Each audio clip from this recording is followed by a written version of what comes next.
welcome to the Katie Halper Show. I'm your host, Katie Halper. If it's a Wednesday and it's 6 p.m., it's the Katie Halper Show. That's all that's going on in the entire world. I'm here with my co-host, Gabe Pacheco. Hi. Great to see you again, Katie. You too, Gabe. Present again. Clear and present. Clear and present danger.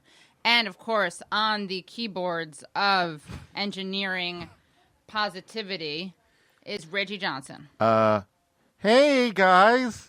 What's up, Reggie? Katie. Hey, Reg. Gabe, what's up? Reggie's How's it wearing going a Gaddafi t-shirt. It's a retro Gaddafi shirt. It's a play on, remember that ad campaign years ago called Come Back to Jamaica?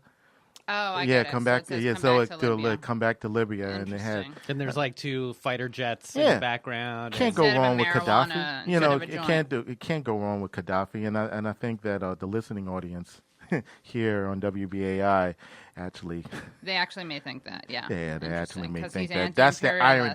Yeah, that's the ironic thing. The enemy of my enemy is my friend. Right, that's right. Though it was a lot more stable country. No, it's true. Yeah, I don't think it was a good move what we did with him. Anyway. And he does think Obama. He did think Obama was Muslim, by the way, but that's not in a bad way. No, he was really excited. Yeah. Anyway. Yeah. Well, guys, you can always check us out on 99.5 FM. That's the WBAI station on the radios. On a If terrestrial. you guys know what a radio is, it's a thing you turn on and listen to music from. Look, there are tons of people that still listen to radio. You're right. People, they're cleaning their kitchens. They put WBAI on. I don't know where this notion about people saying that they don't listen to radio anymore. It's not about listening. It's not about they don't listen to radio. It's how they listen to radio. Good one. Yes. So some people podcast. And you know what? That brings us to a very important subject. Well, first, podcasts. You want to go to iTunes, find the Katie Halper Show, subscribe to the Katie Halper Show, rate the Katie Halper Show, and review it. Give it 5 stars. Give it 5 stars, guys. Write just 2 sentences, 2 positive sentences. Literally. You could write a couple words. I don't care. We don't care. It could be a fragment. Yeah, whatever. Just 3 adjectives. Yeah. Awesome, tasty, inventive. Splendid. Splenda. Sweet. Saccharine. Saccharine sweet. What is this password now? We're doing actually spoken word poem. Thanks, Reggie, for your vote of confidence. Write a poem. Leave a poem in the review. Leave a poem. I don't know. Haiku. In fact, we are only accepting haiku reviews. We will read your haiku review on the air. Yes, we will. On the next Katie Halper Show, we will read the haiku review. Wow, haiku review. Why didn't we come up with that as the name of a journal? It should be a journal. This is all pre-written, guys. This is all pre-written, yeah, of course. So look behind the curtain. Yes, and you will see. So here's the thing. Ready? I'm ready. We're thrilled to bring you a great interview today with Johann Hari. Who? Johann Hari. That's right, man. You heard me right. Now, because Johann Hari lives in London, and they're 6 hours ahead of us, we didn't want to make him do a midnight interview, although that would have been interesting. He's from the future. He is from the future. England is pretty advanced compared to the United States. So, in a lot of ways. In a lot of ways. So he and I Skyped, and we chatted about his book, Chasing the Scream. And I'm going to tell you about Chasing the Scream. Chasing the Scream, the first and last days of the war on drugs, okay? Now, not only are we going to bring you this interview, which is pretty amazing, but we're going to give you a chance to support the Katie Halper Show and WBAI. And in return, you're going to get a copy of Chasing the Scream, this amazing book by Johann Hari. I'm pretty sure you're going to want to buy it, actually, after you hear the interview. So all you have to do is you pay $125. You support the Katie Halper Show and WBAI, but you know what's an even better deal? What's that? You just pay $25 more, $25 more dollars. You're up to $150 now. Not that big of a deal. Not only do you get the amazing book, Chasing the Scream, but you get Between the World and Me by Ta-Nehisi Coates. We had Ta-Nehisi Coates on last week. That was an amazing interview. It was an amazing interview. You can check it out online at SoundCloud or on the WBAI archives or at iTunes, which you already know because you're already subscribed. You downloaded it and everything. Between the World and Me is called Required Reading by Toni Morrison. It earned Coates a MacArthur Genius Grant and was also nominated for a National Book Award. So, 2 books for $150 and supporting the Katie Halper Show and WBAI is a pretty priceless gift. Yeah, just keep us on the air, guys. Yeah, keep us on the air. We're gonna. Yeah, And- Gabe. Right. I like the way Gabe just broke it down. That's basically what it's about. And I have a really nice metaphor I'm gonna share in a couple minutes about keeping us afloat. You're gonna love it. Look, but you know what you get, though? You get these 2 amazing books. So not only do you do a good thing, you're on the side of the angels. You're Right. keeping us on the air. You're keeping Reggie employed. You're keeping Right. Katie employed. You're keeping Well, me here in the building. When you say Right. employed, I mean employed by engaged. I don't actually Engaged. receive a single shekel. You don't, not a Check. doubloon, No. not a ducat. Not a ducat. No not clams? No clams. No No Cougarand. What? No Cougarand. What's that? That's a type. That's a coin. That's Okay, a coin. Cougar- Where's it Cougarand. from? Is that South Africa. African? South Oh, Africa. okay. Yeah, South Africa. Yeah. No, they don't. It's kind of an antiquated term because now it's just referred to as the rand. Oh, right. The Right. Rand. If you had said Right. Rand, then I know what you're talking Right. about. Not Well, at all Cougar true. Rand was Not true. I apartheid would've era. known. Oh, that's why I don't recognize currency, apartheid. currency. It's I actually knew what you were talking about, but I refused to Oh, I recognize see. it as legitimate I see. to express It's my morals. anti-apartheid It's morals. morals. Exactly. Okay, it's morals. Okay, I can dig it. I No, can but dig it. actually, that's an interesting point. I don't make any money on this. Gabe doesn't make any money of this. Why do we do it? It's a labor of love. We love doing it. LOVE. We're thrilled. LOVE, sometimes LUV, depending on the mood. Uh-huh. But the reason that we're asking for your money, your hard-earned money, and we know it's hard-earned, is because there's a lot of paywalls out there. You go to the New York Times, paywall this, paywall that. Can't get to the news. You got to pay. Yeah. How about Sirius Radio? Some of our good friends have shows on Sirius Radio. We like their shows. Network is great. What do you need to do to listen? You got to pay to play. You got to pay to play. Mm-hmm. What do you do at WBI? You just turn on your radio. That's it. No paying, right? Yeah. Yeah. So what we're asking you to do is help keep WBAI afloat. Ready? Ready for the metaphor? In a sea of corporate greed, WBAI is a buoy of nonprofit community radio. How do you like that? Did you write? Is this your metaphor? Yeah, that's the one I prepared. It's great. It came out accidentally, and then I liked it. I don't think that qualifies as a haiku, though. No, it's not a haiku. Okay. Oh, no, yeah. Okay. But, all right, just checking. But we just want you to know, okay, you may have noticed that we don't have commercials, right? No. We're commercial-free radio. We're independent. We're community radio. We're free. Can't find that everywhere. No paid subscription for the iTunes. You can get all the podcasts you want on SoundCloud. You don't have to support iTunes if you don't want to. We're not beholden to any multinational corporations. The Illuminati isn't here in the building. All right. No kids are working for us making clothing, making the The Katie Koch Halper brothers show doesn't t-shirts. support No, this. Exactly. They will ever support this. Never. Again, labor of love. We love doing this. We're not complaining, but we're just explaining that it's not like we're asking you money so you can fund our trip to the French Riviera.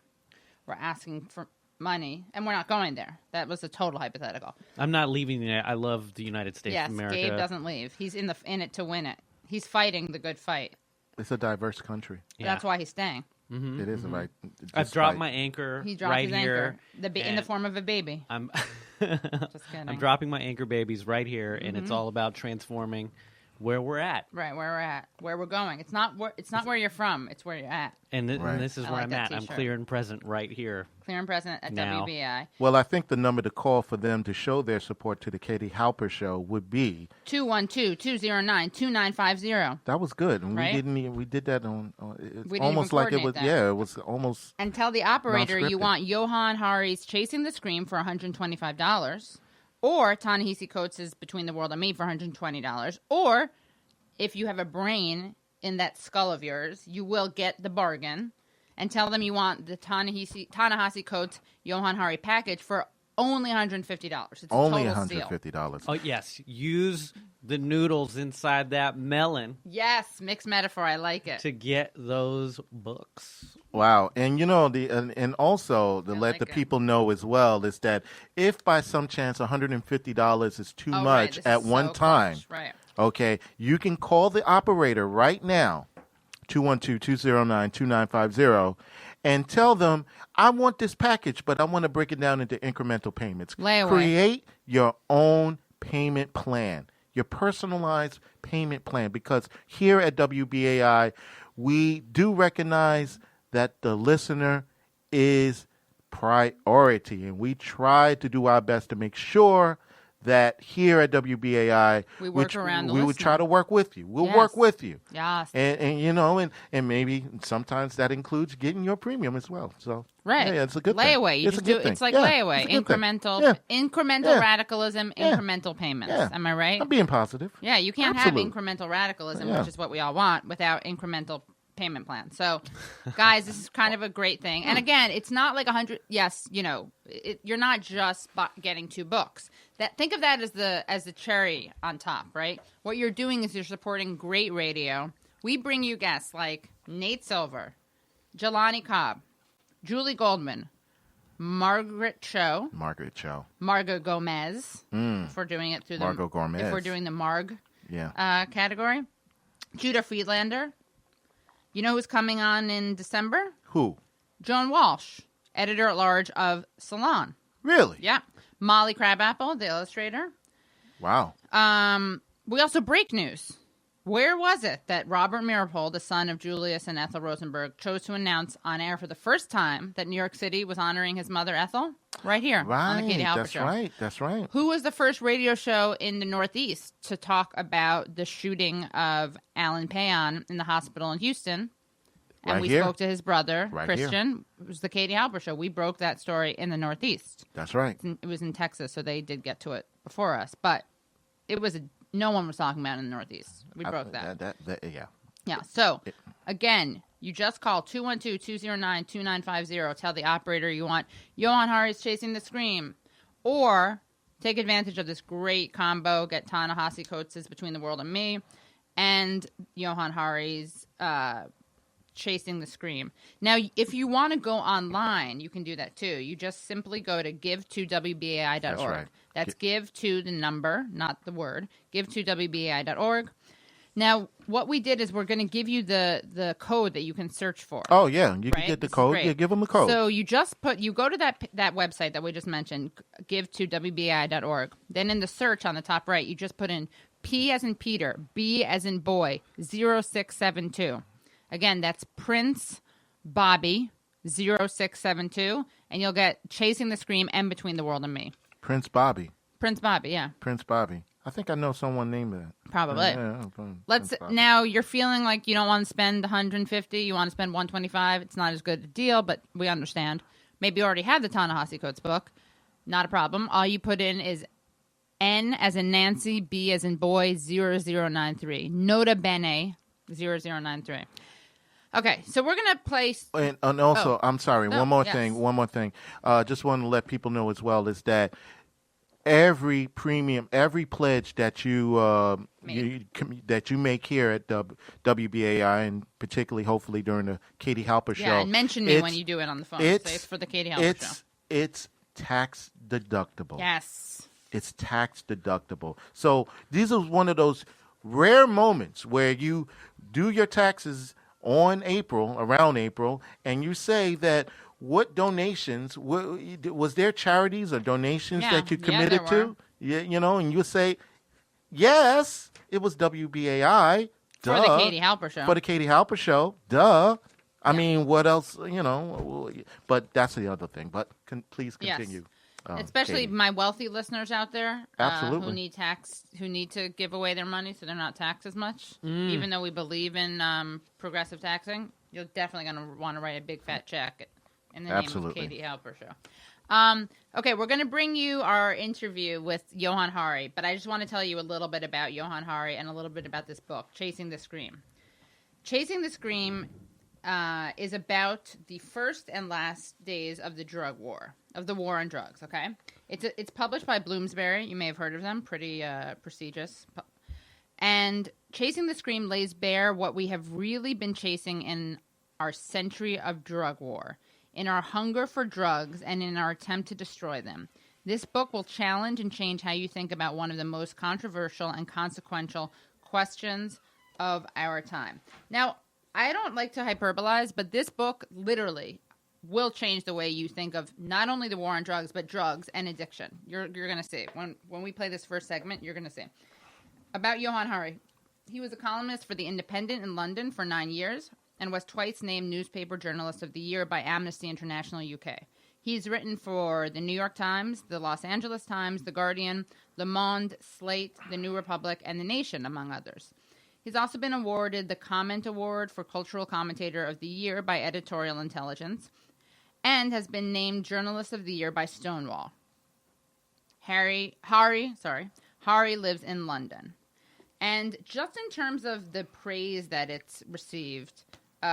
who likes this book? Who likes this book? I'll tell you who likes this book. Naomi Klein, you may have heard of her. I've heard that name. Might have heard of her. She says, this shocking account of the war on drugs and the alternative to it is superb journalism and thrilling storytelling. Glenn Greenwald won the Pulitzer Prize, big WikiLeaks guy, and at The Intercept. Johann Hari's book is the perfect antidote to the war on drugs. One of the most under-discussed moral injustices of our time, it combines rigorous research and deeply human storytelling. It will prompt an urgently needed debate. You like Noam Chomsky? Because he likes this book. Wonderful. I couldn't put it down. He likes this book. Can you imagine Noam Chomsky saying anything's wonderful? That's kind of a big deal. Wonderful. I couldn't put it down. Okay. Publishers Weekly gave it a starred review and said Hari has made a stimulating hybrid of a book, simultaneously a readable history of the war on drugs and a powerful case for radical reform. I actually would not call it radical. Well, maybe the reform is radical. The thinking behind it isn't. You'll see what I mean. You know who else gave it a blurb? Elton John. Elton John. An absolutely stunning book. It will blow people away. You know who else liked it? Russell Brand. This book is as intoxicatingly thrilling as crack without destroying your teeth. It will change the drug debate forever. And Stephen Fry. You know him? Like the really great actor? Yeah. Stephen Fry. This book is, forgive the obvious phrase, screamingly addictive. The story it tells, jaw-droppingly horrific, hilarious, and incredible, is one everyone should know. That it is all true boggles the mind, fascinates and infuriates in equal measure. Johann Hari, in brilliant prose, exposes one of the greatest and most harmful scandals of the past 100 years. Okay, I dropped my accent at the end. All right, so we're going to bring you, here's, again, all you have to do is go to FwdRad.io and get either Just Chasing the Scream or the really good deal of Chasing the Scream in Between the World and Me. Or you can call 212-209-2950. Tell them that you want Chasing the Scream for $125 in the name of The Katie Halper Show.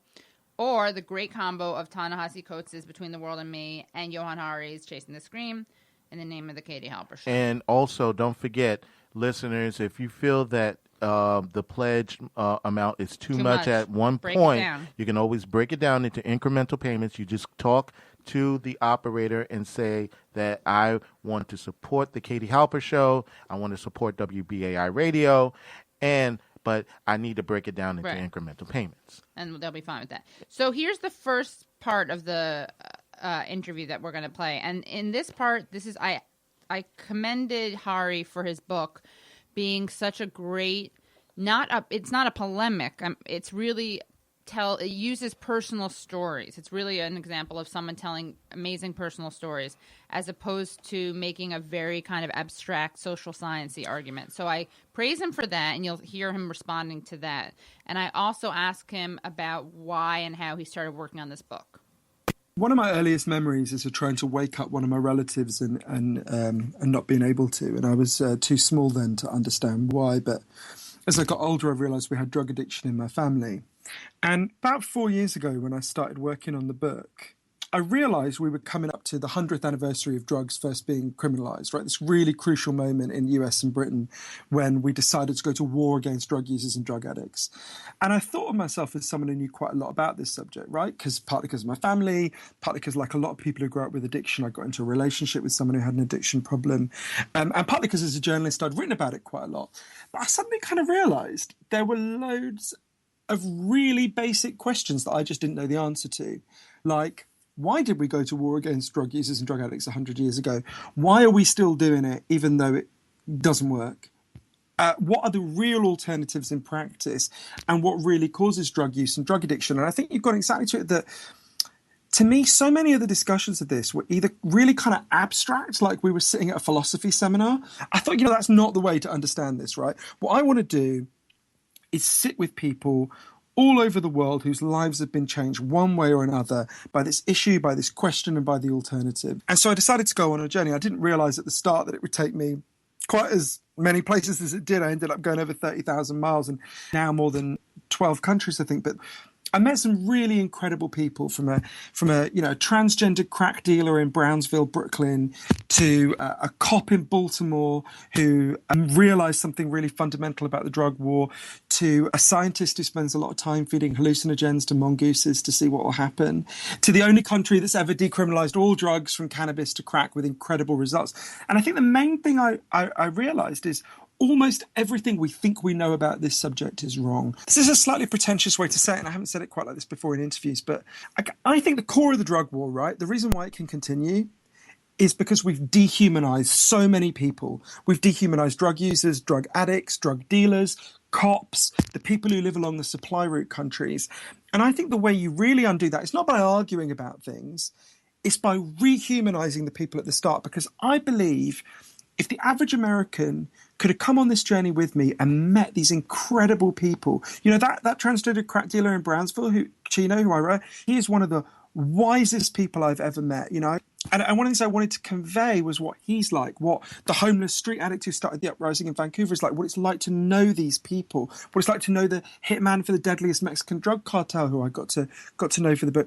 And I think if people knew that those are people like us with hopes and dreams and nightmares like us, they wouldn't say that them dying is irrelevant or doesn't matter, or that we should just kind of write them off. And I guess that's why I wrote it the way that I did. Of all the things I learned, I think it's one of the things that most surprised me is that this whole way of thinking about addiction is based on a series of quite fundamental errors.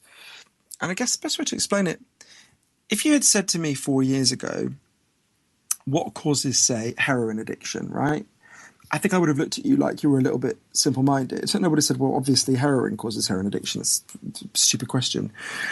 We've been told a story for 100 years now about how addiction works. It's just become like our common sense.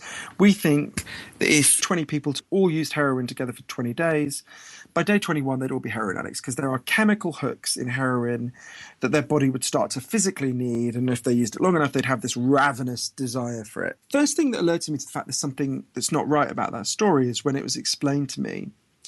If I step out of this interview and I get hit by a car and I break my hip, I'll be taken to hospital and I'll be given loads of diamorphine. Diamorphine is heroin. It's actually much stronger heroin than you'd ever buy on the streets because the stuff you buy from dealers is only actually a small amount of it is heroin. The rest of it is just contaminants, whereas what you get from the doctor is 100% pure, right? Anyone listening to this, there's loads of people near you who have been given loads of heroin in hospital the whole time, right? If your grandmother ever had a hip replacement operation, she's been given loads of heroin. She broke her neck. Yeah, well, your grandmother has used a lot of heroin. If what we think about addiction is right, what should happen to all these people in hospital? They're exposed to all the same chemical hooks as your addict on the street, but they don't become addicts. This has been studied very carefully. It doesn't happen, right? And when I learned that, I didn't understand it. It was so weird, right? It's so contrary to what we've been told.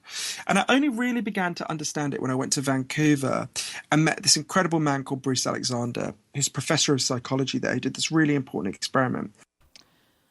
All right. You want to hear what the important experiment is, don't you? You guys are chomping at the bits, right? I'm on the edge of my seat You're on right the edge now. of your seat. Right. People can't see this, but they really are. But he really is. So He is on the edge of his seat. here's the thing. If you want it, you got to give something in return. Sorry, Gabe is like about an inch from the floor right now. You don't get anything for free. When did you lower your chair like that? That's kind of amazing. All right, sorry. You don't get anything for free, and I was caught off guard by Gabe's shifting height. You don't get anything for free. You want to hear the rest of it? I wish I could You gotta pay to play. You gotta pay to play. It's like you're holding people's suspense hostage. I'm holding right now. I'm holding them intellectually, politically hostage because you're gonna want to know. I mean, that's kind of fascinating. Everything we know about the drugs, about the pot, the drugs, is wrong. And even his mind changed. His mind changed, and Something he's no happened. idiot, Right. guys. He went to Cambridge, okay? In the Cambridge. I don't mean the city near Mass- Boston. Bo- I yeah, mean right. the university in England, okay? And he had addicts in his family, and he's written about this. But here's the thing. That's kind of fascinating. All of our grandmothers have been on heroin. Now, in the case of my grandmother, she actually was an amphetamine barbiturate addict, so She's that's okay. not the best Very example. different. But most people who went on diamorphine, whatever it is, didn't become addicted. That's right, though. But listener, your abuelita was down with the brown. She was riding the horse. What does interracial dating have to do with this? Just say like heroin's brown. Right, you know what I'm saying? Yeah. You had to make it racial. I'm just talking about. I was just... Gabe is colorblind. Wow. All right. Okay. Now, guys, you want to hear what this experiment did. I'm not going to tell you what it is, but it involves rats. What? Yeah, and parks. I feel so bad about rats. They always get. Yeah, they do. They always get the short end of the stick with the experiments, right? Yeah, but it's okay if it saves lives, right? I think we can all agree. You know, rats always get the brunt end, unlike squirrels. Squirrels have it well. You know what the big difference between rats and squirrels? What? That bushy tail. Oh my god, that bushy tail! People fall in Oh my love god, with it's tailism. you. Yeah, it's tailism. Yes. Tailism. But the thing is, the squirrels know that, and they taunt the rats. Wait, have you seen this happen? I could have. This is amazing. I I might never have. knew Reggie was so interested in squirrel anatomy. I didn't. It's not even a squirrel anatomy. It's just more the fact that you know that we tend to think that we are the only life form, the only animal that are able to communicate. Plenty of animals communicate. It's up to us to understand it. To listen. To listen. Yeah. Listen to the And no, and I'm not squirrel. saying it, and I'm not saying Gabe's it doing as that thing like again where right. he tries not to make the sound when he Right. laughs, even though that's literally Right. one of his main purposes. That's functions of the why I show. get Right. paid the big Yeah, bucks exactly. here. So, guys, if Right. you want to hear more amazing stuff like Reggie waxing poetic about squirrels' bushy tails, I could be deep. Interspecies no, I kind of communication. I kind of want to make a documentary about this. Actually, not about squirrels, but about Reggie and the squirrels. Wedgie and the Squirrels. Well, I It's a could good tell you band my name time. too. So, yeah, actually, it's not. you bad guys name. want to find? I know you want to find out what this experiment proved, right? What happened? We Well, got to find we're out what gonna- happened to these We're going to rats. have to go back to these rats, right? And rat talk. There's something called rat talk. But I want you to first call 212-209-2950 and tell that operator you want to support the Katie Halper Show, and then that you want Johann Hari's Chasing the Scream, or you want Johann Hari's Chasing the Scream and Ta-Nehisi Coates' Between the World and Me. Again, Ta-Nehisi Coates, that book was called Required Reading by Toni Morrison. It earned him a MacArthur Genius Award and also a nomination for the National Book Award. Johann Hari, this was a New York Times #1 bestseller. Got praise from everyone from Elton John. Elton John to Noam Chomsky to Amy Goodman. Oh, did I leave Amy Goodman out? Listeners love Amy Might have heard Goodman. of her. She loves. She Sort really of liked heard this of book. her. She's had him Sort of on her heard show a of bunch, and she gave him a Oh, nice yeah. blurb. Oh, big time. Big blurb, yeah. Big Big time. fat blurb. Big So time. make sure you call 212-209-2950. Tell the operator you want Johann Hari's Chasing the Scream. Or if and for that matter, if you just want to donate money, basic membership is Yeah. $25. If you want to give $25, $50, $75, $5. you can do endorse that by that. calling 212-209-2950. And once again, the package that's being offered during this hour is what was it again? It's Johann Hari's Chasing the Scream, the first and last days of the war on drugs, Mm-hmm. and Ta-Nehisi Coates' Between the World and Me. Guys, here's the other thing. What's you that? have to prove to WBAI that this show is great. We know it's great because my mom really likes it and Gabe's dad really likes it. And they're pretty good judges. But also, there are not that many female comedians talking about politics these days. Right? And The Daily Show didn't hire a female. They No. did not. They did not. So what They we're did doing not. at WBAI is we're saying, you know what? We got a funny female comedian right here. You know who else The Daily Show didn't hire? They did not hire a half Greek, half Mexican No, they didn't. because no one will touch that particular combination except for Gabe Pacheco's parents, who made Gabe Pacheco that way. And we need to prove that the stereotypes about Greek, Mexican Americans not being funny is not true. That's one of the main reasons, besides the fact that he laughs silently and turns away from the microphone when It's he the laughs, internal laugh. that I wanted Gabe here. Yeah. It's the eternal laugh. Thank you for the showcase, Very guys. subtle. Keep me call, here. Yeah, you got to keep I'm Gabe only here. here because you, Because of listeners like you. listeners like you. Also, Right. Come on. you probably there's a lot of serious stuff in the world, a lot of bad news. Don't you like to be able to laugh instead of cry? But it's not only that, but you bring to light the things that are very poignant in the approach of these things we laugh at the situation of these things and not at the at the victim. Butt of the joke is never the victim. Right. Yeah, the butt of the joke is never always the bad victim. guy. Right. We punch up, as we call it in the comedy world. That's what George Carlin did. Can we punch sideways sometimes too? But Sometimes, never down. Yeah, but never down. Yeah, parallel punching is allowed, but not downward dog punching. Right. No, we never punch a pooch. No pooch punching. I should offer a date with my dog Bodhi if people donate $1 million, but I had to accompany it. We're really sad that Reggie's married because we were going to use him as a major. Get a date with Reggie. Go to the park. Yeah. Check out watch the squirrels. The bushy-tailed squirrels. So just call 212-209-2950.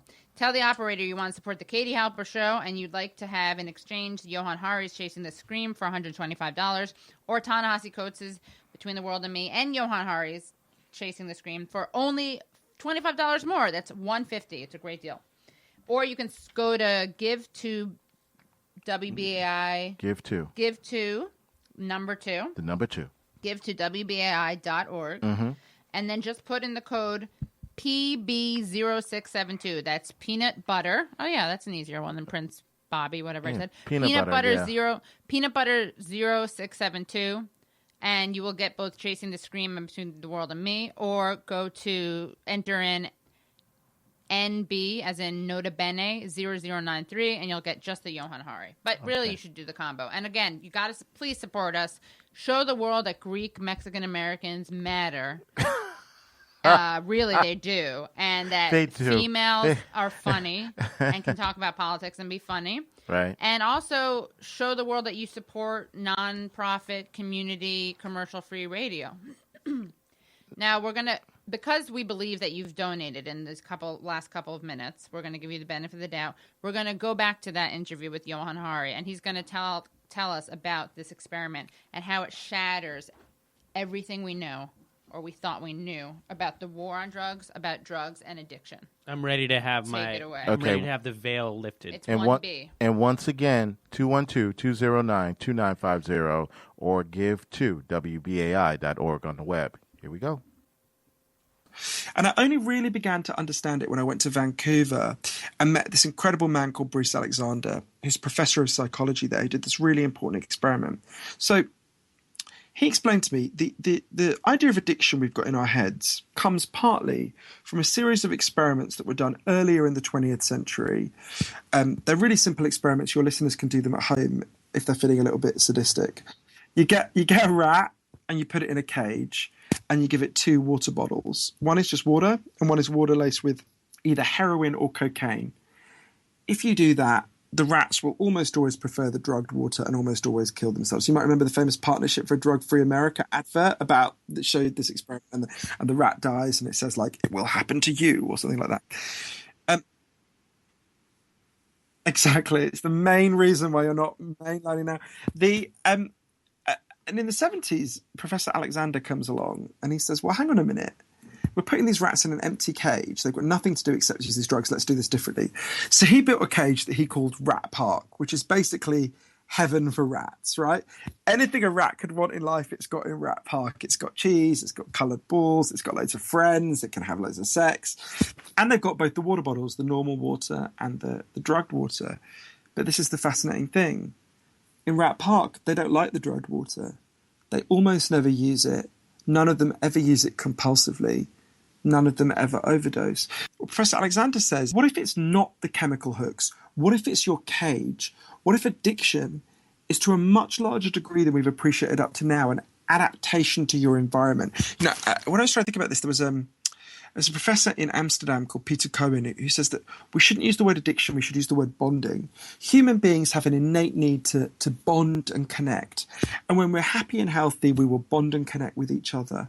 But if you can't do that because you're isolated or traumatized like Billie Holiday was, or just beaten down by life like Bud Osborne was, the guy in Vancouver, you will bond or connect with something that will give you some sense of relief. That might be heroin, that might be cocaine, that might be gambling, that might be pornography, whatever. But you will bond with something because that is our nature. Just to give you one other human example of this. In Vietnam, during the Vietnam War, 20% of American troops were using loads of heroin, right? But if you look at the news reports from the time, there was this huge panic. they thought, my God, we're going to have hundreds of thousands of junkies on the streets of the United States when the war ends. And what happened? There's a very good study of this that followed them home. And they didn't go into withdrawal. They didn't go to rehab. 95% of them just stopped. Right? Now, if you believe the old theory about chemical hooks, that makes absolutely no sense.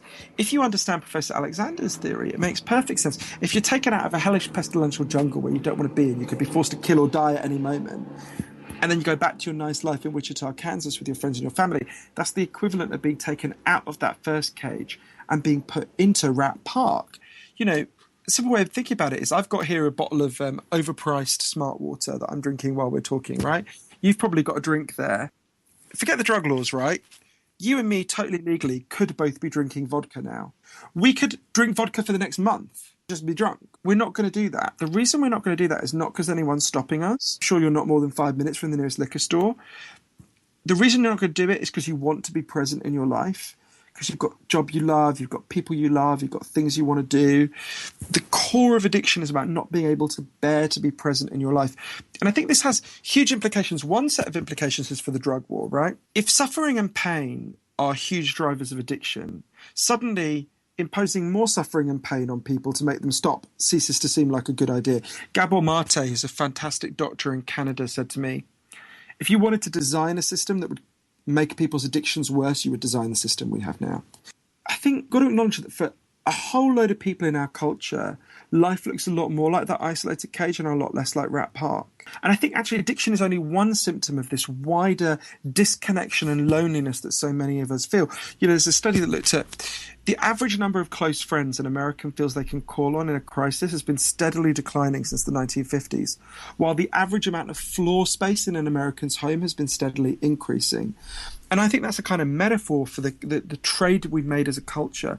We've traded stuff for connections, you know, and we're really miserable people as a result. You know, we've chosen the things that don't give us meaning and satisfaction over the things that do.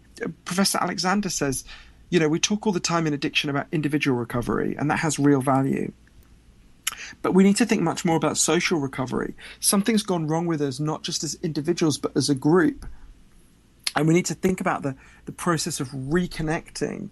I know that sounds a bit Deepak Chopra, which is definitely where I'm coming from. But okay, that again was Johann Hari discussing his amazing discoveries, working on Chasing the Scream, the first and last days of the war on drugs. This amazing book on not just only the war on drugs, but what's fascinating about it is that it looks at addiction, right? I mean, it is kind of amazing that I always assumed that, as he said, you take 20 people, put them all on heroin, they're all going to become addicted. And I think the fact that that won't happen, the fact that Vietnam soldiers stopped doing heroin when they came back, 95% of them stopped doing it, of the ones who were doing heroin in Vietnam, didn't go through withdrawal, speaks to something that we are totally ignoring. And we'll talk more. I talked to Johann Hari about the implications of that and the kind of the takeaway messages about that and why the policy doesn't make sense. But again, you're going to want to hear the next part because Johann talks with us about Billie Holiday. What? I love Billie Holiday. I know. And you're probably like, what does Billie Holiday have to do with the war on drugs? But as you'll see, a lot to do with it. So guys. All roads lead to Billie Holiday. All roads do lead to Billie Holiday. Or Rome, one of the two. Unclear which one. Call 212-209-2950. Again, that's 212-209-2950 and say... Should they take out a pen so that they can write take that out number a pen, down? guys, or on your cell phone, whatever. 212-209-2950 or do a wall painting in your cave. Finger paint it. 212-209-2950. Tell the operator you want Johann Hari's Chasing the Scream for $125. Or Ta-Nehisi Coates' Between the World and Me, and Johann Hari's Chasing the Scream. And it's such a great book. I mean, I read the book. I'm not just saying that. It'll totally change the way you think about not only the war on drugs, but drugs and addiction. And just to remind you of what the book is by Johann Hari, it is now 100 years since drugs were first banned in the United States. On the eve of this centenary, journalist Johann Hari sets off on an epic 3-year, 30,000-mile journey into the war on drugs. What he found is that more and more people all over the world have begun to recognize 3 startling truths. Drugs are not what we think they are. Addiction is not what we think it is. And the drug war has very different motives from the ones we've seen on our TV screens for so long. Wow. It's really good. Wow. In Chasing the Scream, Hari reveals his discoveries entirely through the stories of people across the world whose lives have been transformed by this war. They range from a transgender crack dealer in Brooklyn searching for his mother to a teenage hitman in Mexico searching for a way out. The book begins with Hari's discovery that at the birth of the drug war, Billie Holiday was stalked and killed by the man who launched this crusade. And it ends with the story of a brave doctor who has led his country to decriminalize every drug from cannabis to crack with remarkable results. I bet you guys don't know what country that is. If you listen to the end of the show, you're going to find out. You want to take a guess? There's Gabe? a country that's like Rat Park where you can just do any drug you want. Basically. And you won't go to jail for it. Right. But you're going to see why it works as Rat Park. Yes. It's about bonding. You'll see. Really? So we're going to play the next little excerpt of the interview that I did with Johann Hari. And this one's really interesting. It's about Billie Holiday. So Harry Anslinger was the most influential person who no one's ever heard of, right? He effectively created the modern war on drugs in the 1920s and 1930s, way before Nixon, way before the place where we think this story starts. Anslinger is a government bureaucrat, and he takes over the Department of Prohibition just as alcohol prohibition is ending. So he's got this big government department with loads of staff and nothing to do, and it's clearly going to just be disbanded, right? And he has to create a new purpose for it. And so he invents the modern drug war and modern ideas about marijuana. He's the first person to use the phrase warfare against drugs in the 30s. He really builds the war on drugs around three intense hatreds, right? One is a hatred of the mafia, one is a hatred of African Americans, and one is a hatred of addicts. There's this really important story that's only been to now, which is the story of how he stalked and killed Billie Holiday, the great jazz singer. In 1939, Billie Holiday stood on stage in a hotel and she sang the song Strange Fruit for the first time, which obviously your listeners will know is a song against lynching. And that night she received a warning from Harry Anslinger's people that basically said, stop singing this song.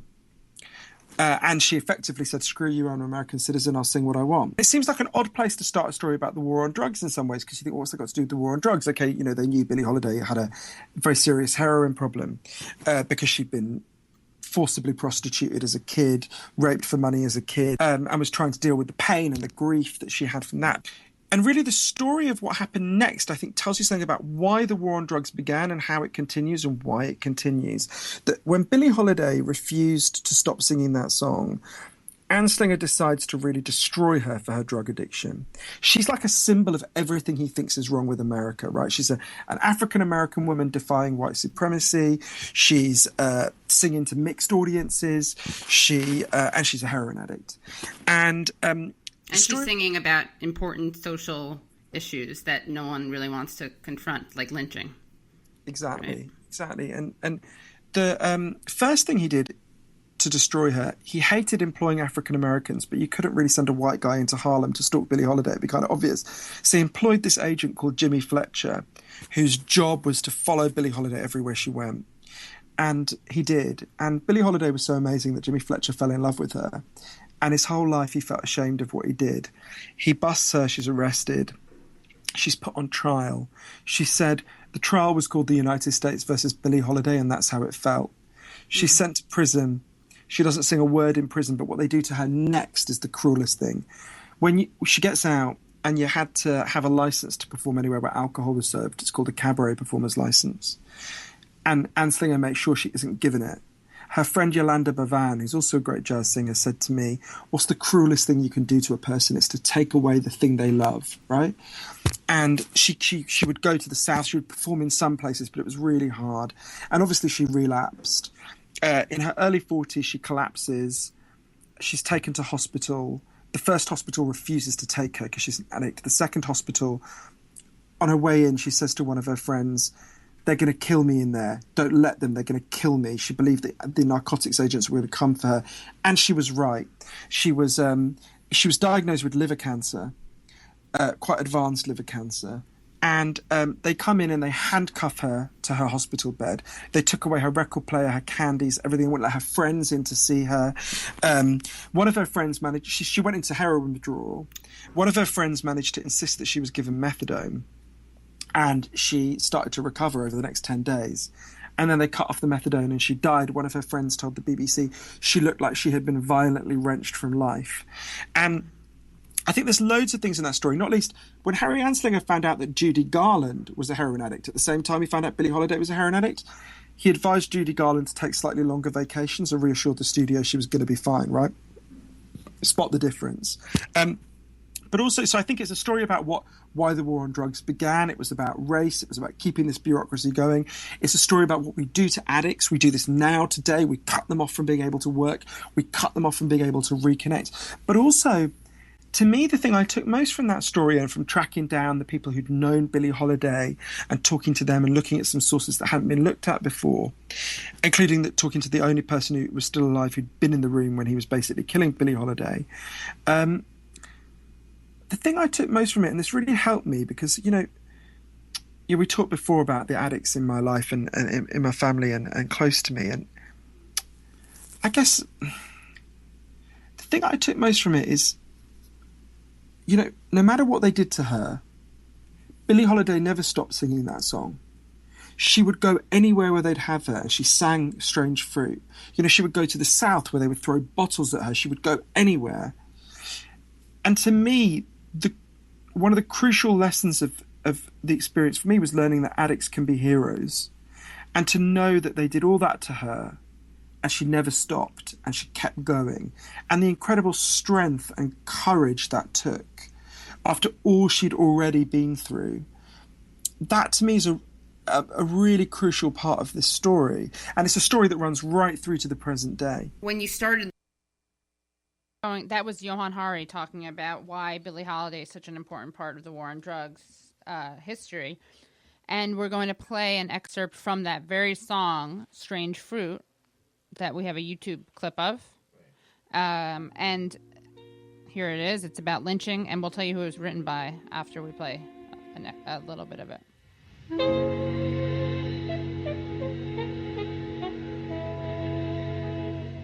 This was the song they told her she couldn't sing.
And that is Billie Holiday singing the song Strange Fruit, which was an anti-lynching anthem.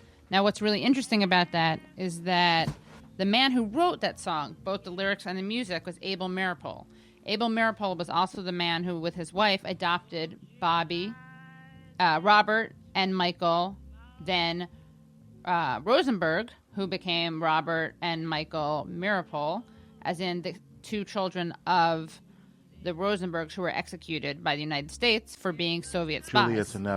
Julius and Ethel Rosenberg, right. And Ethel was not really a spy. Yeah, and Julius was way lower level, and Ethel had nothing to do with it and was used as a lever, as they said, in all the documents that revealed it. She was just used to pressure Julius into confessing. And again, this kind of speaks to the type of things we're bringing you at the Katie Halper Show, because we had Robert Mirapol talk to us about the legacy and the importance of the Rosenbergs today, and we also he chose to announce the fact that New York City was honoring his mother Ethel here on the Katie Halper Show. So, in order to keep this programming that we're bringing you flowing and keep us afloat, please support us. Please support the Katie Halper Show, WBAI. Go to give2wbai.org or call 212-209-2950. Give to WBAI. Give2wbai.org. Right. That's the number 2.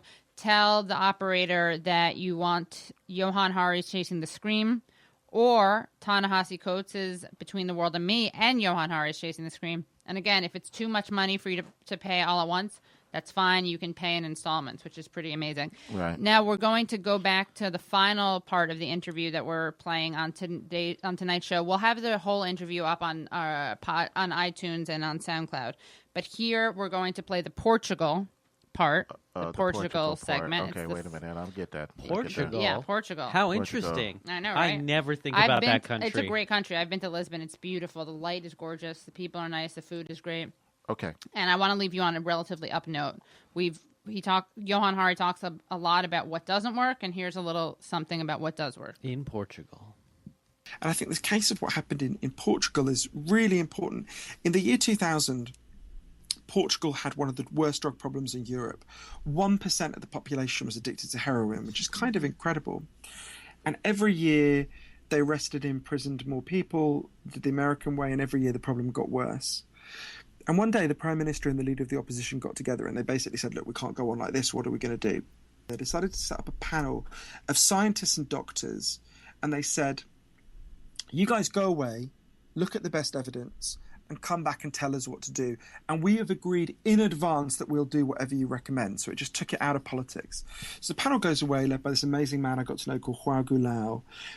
And they came back and they said, decriminalise all drugs, from cannabis to crack. But, and this is a crucial next step, take all the money we used to spend on arresting and imprisoning and making addicts worse, on cutting them off, and spend it instead on reconnecting them to the society. And it's interesting, they didn't really do what we think of as drug treatment. So there was some rehab, there was some psychological support, that does have some value.